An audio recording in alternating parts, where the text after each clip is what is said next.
Hi అండి, welcome to home it's. ఈరోజు recipe వచ్చేసి పాస్తా అండి.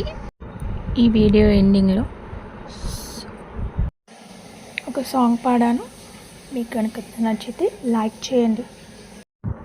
చిన్న పిల్లలు కూడా ఇష్టంగా తినే ఈ పాస్తాని ఎలా తయారు చేయాలో చూద్దాం.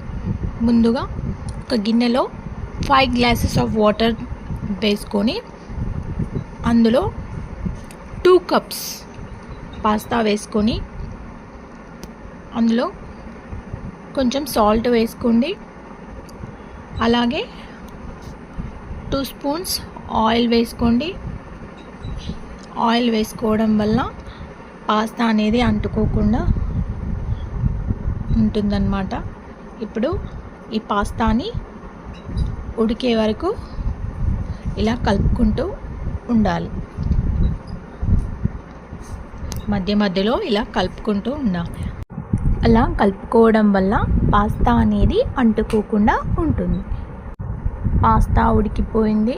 దీన్ని వాటర్ లేకుండా ఒక జలిగంటలతో తీసుకొని ఒక బౌల్లో వేసుకోండి.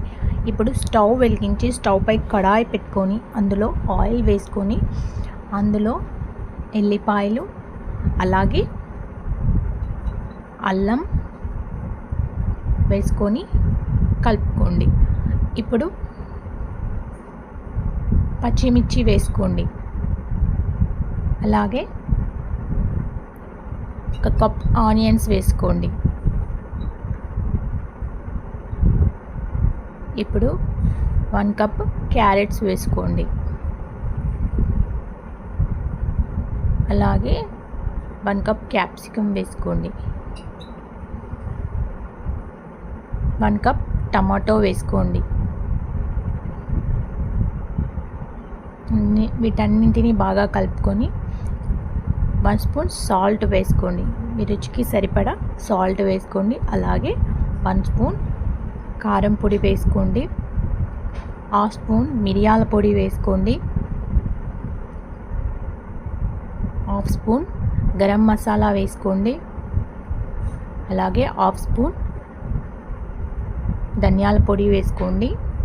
వేసుకొని ఇప్పుడు టమాటో సాస్ వేసుకోండి. వీటన్నింటిని బాగా కలుపుకోండి. ఇప్పుడు పాస్తా వేసేసుకోండి. వేసేసుకొని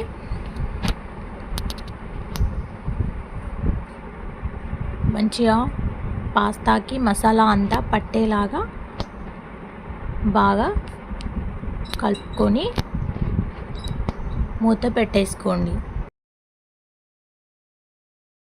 5 మినిట్స్ తర్వాత చూడండి, పాస్తా కుక్ అయిపోయింది. లాస్ట్లో కొత్తిమీర వేసుకోండి. ఎంతో ఇష్టమైన సూపర్ పాస్తా రెడీ అయిపోయింది. ఇది చిన్న పిల్లలు కూడా చాలా ఇష్టంగా తింటారు. కుహు కుహు స్వరాగాలే శృతులుగా కుశలమ అని స్నేహం పిలువగా కిలకిల సమీపించి సడులతో ప్రతి పదాలేవో పలుకగా కొలుకురాక పుట్టబొమ్మ గుబులు గుండెని వనము నీచి వద్దకొచ్చి నిద్ర పుచ్చని జామురాతిరి జాబిలమ్మ జోల పాడనా ఇలా జోరుగాలిలో జాజి కొమ్మ జారనీయకి కళ ఓయ్